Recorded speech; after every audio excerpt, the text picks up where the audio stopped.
রহমতুল্লাহি ওয়া বারাকাতুহু।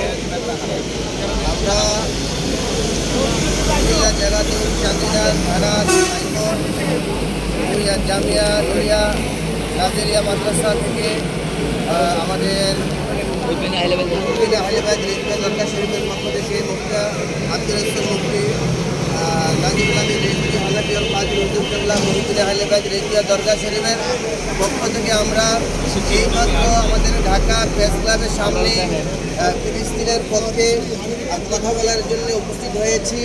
আমরা দেশ বিদেশে যে যেখানে আছেন আমরা সকলেই প্রেস ক্লাবের অন্যদিকে মুখ না করে বিভিন্ন জায়গায় না গিয়ে আমরা প্রেস ক্লাবের সামনে সবাই একত্রিত হই। আমরা সবাই প্রেস ক্লাবে এখন উপস্থিত, বর্তমানে আমরা এখন প্রেস ক্লাবে আসি, আমরা সবাই জড়ো হচ্ছি।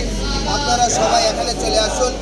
আল্লাহ যেন সহি সালামত আসার তৌফিক দান করে। বিদেশে যারা আছেন আমাদের সবার জন্য দোয়া করবেন, আপনাদের জন্য দোয়া করি এবং আমাদের জন্য আপনারা দোয়া করবেন।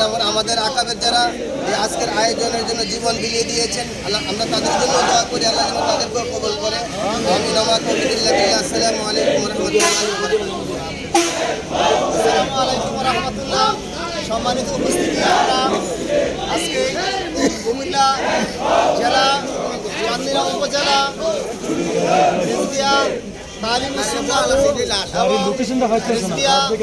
দরগা শরীফের সম্মানিত পীর সাহেব কেবলা আল্লামা মুফতি নাজিবুল আমিন সাহেব কেবলার নির্দেশনায় আমরা আজকে ঢাকা প্রেস ক্লাবে আগামী দিনের কর্মসূচিকে সফল করার জন্য একত্রিত হয়েছি।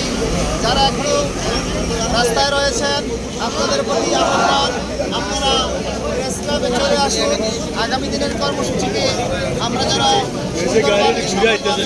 বাস্তবায়ন করতে পারি, নির্যাতিত নিপীড়িত ফিলিস্তিনবাসীর পক্ষে আমরা যারা আমাদের দাবিটুকু জাতিসংঘের নিকট পৌঁছাতে পারি, এই আশাবাদ ব্যক্ত করে আমি আমার সংক্ষিপ্ত বক্তব্য শেষ করছি।